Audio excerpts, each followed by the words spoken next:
Hello, our project for the HOSA International Leadership Conference Emotional Wellbeing Challenge is Hobbies for Healing, which is turning passion into everyday therapy. I'm Emi Nakayama.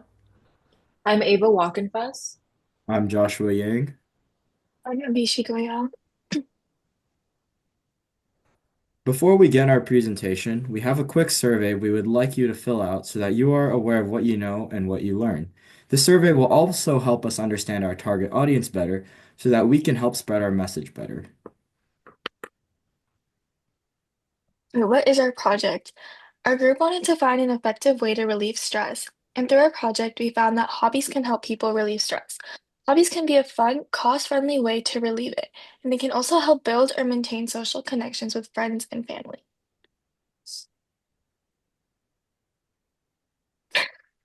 Who is our target audience?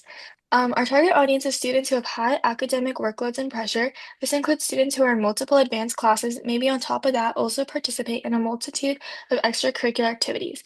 Through our project, we wanted to help educate students on stress management and some healthy ways to do so to prevent burnout. This allows students to be prepared to have a successful and healthy future. We found personally that academic workload has been a major stressor in our lives. This is because we have a high personal value of having rigorous academic careers. Because of this, we wanted to spread awareness about the stress that many students may face and how to relieve it. So, how can this project benefit me personally? I want to go into occupational therapy, and in occupational therapy, the therapist works with patients who help them be able to conduct daily activities. And I can use the hobbies that we learned through this project and therapy plans with patients to reduce stress. The project has helped me learn how hobbies can support emotional well-being, which can be taught to patients, especially those who struggle with mental health challenges. I have been able to gain a lot of knowledge and skills from this project that can become useful for my future career. I have also been able to reinforce my desire to become an occupational therapist. To become an occupational therapist, there is also a lot of schooling involved, and I can use these strategies personally in my own life. For me, I might become a paramedic. Paramedics work in a very stressful, high pressure, and fast-paced environment filled with an innumerable amount of potential dangers. It is imperative to manage these stresses in order to continue to perform at a high level, as I would be entrusted with the lives of others. One mistake could have fatal consequences. Additionally, as a student currently, I face enormous amounts of stress through my academics and other pursuits. Through this project, I hope to prevent early burnout, both from schooling and my potential career in the future. For me, I want to be an anesthesiologist.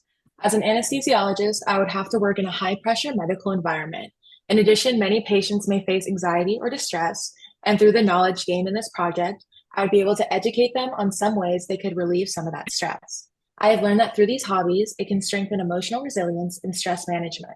This also reinforces the importance of patient centered care and demonstrates how personal strategies can help improve personal care. And I would want to be a phlebotomist. A phlebotomist can be a very stressful career as it requires high precision and it is not rare to experience difficult patients. Mistakes as a phlebotomist can have serious consequences, which adds an additional layer of stress for the career. Hobbies can help provide a healthy outlet for emotional release, aiding in shifting focus away from work-related stress and creating a better sense of control within my own life. Hobbies can also offer a social connection, whether through making new friends or reconnecting with old friends, thus reducing any feelings of isolation. So, moving on to stress, what is stress? So, stress is known as a physical or mental response due to external causes, which are known as stressors. Stress is a state of mental tension that is caused by these stressors, and scientifically, stress leads to the release of hormones in the brain that causes a reaction, which is often tension in the muscles or heightened emotions. So there's a difference between what is known as good stress and bad stress. To start with, good stress, which is also known as eustress, is often commonly experienced as eagerness or excitement. Good stress can be experienced when traveling, starting a new job, or even riding a roller coaster. Good stress can be beneficial to us as it allows us to stay excited, preventing us from depression or boredom.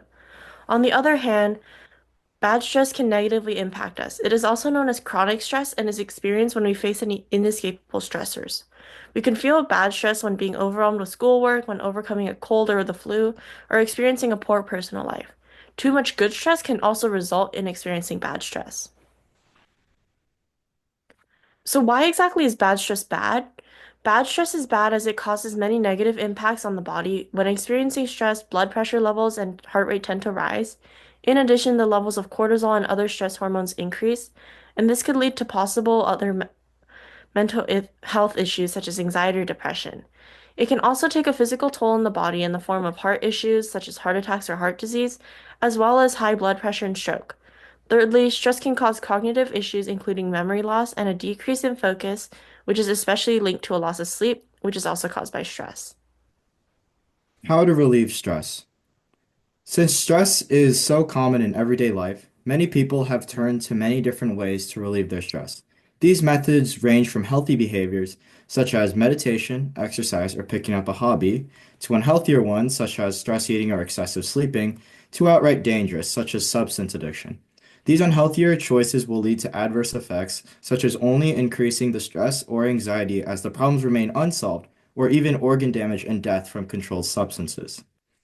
But today we will only focus on one, hobbies. Of all the ways to manage stress, we will be focusing on hobbies. We believe that hobbies are an underutilized but very effective way to mitigate the effects of bad stress as they can bring joy into one's life. Many people believe that to relieve the stress they face, they must reduce the problems they face. However, just because you are stressed does not mean you are doing too much. You may just not know how to handle it. Therefore, we present hobbies as a solution to have fun and enjoy yourself without sacrificing your other pursuits. The benefits of hobbies. Hobbies can be very beneficial in the reduction of stress. They are scientifically proven to reduce around 75% of cortisol levels in the brain. Cortisol is one of the many hormones released when one is under stress. It is actually the most widely studied hormonal maker of stress worldwide. Many have also felt a positive effect on their mood due to hobbies. Hobbies are also able to reduce heart rate and blood pressure, which are known to rise during stress. Hobbies. There are many hobbies you can pick up. To give you a few ideas, here are some of our personal favorites. You can reconnect with nature, try cooking or baking, or even embrace your artistic side. Explore nature. Take time to go explore the world outside. Spending time in nature has been correlated with the release of endorphins, or the happiness hormone. Also, the slower, more peaceful atmosphere will help you release the stresses and anxieties you may have. Cook or bake. Poor nutrition can lead to a low mood, but cooking at home can improve diet and thus overall mental and physical health. Cooking and baking are also amazing opportunities to bring people together, and being together with loved ones is a good way to ease stress. Do some art. Art is good for mental well-being as it encourages emotional release. Art allows the brain to regulate emotions, which helps individuals express feelings they have through creative outlets. In addition, art enhances mindfulness as the focus on the process of creating art helps individuals stay present, promoting mental clarity and reducing anxiety. In summary, if you take one thing away from today's presentation, let it be this. The solution to stress is joy itself. You too can live a fulfilling life. You just need to understand how to handle any challenge life throws your way. So we thank you for your time and attention today. We hope you learned something here that you can apply to your own life for your own benefit. As a final step, we kindly ask you to fill out another survey so we can gauge the impact of our project and the knowledge taught. Thank you for your time.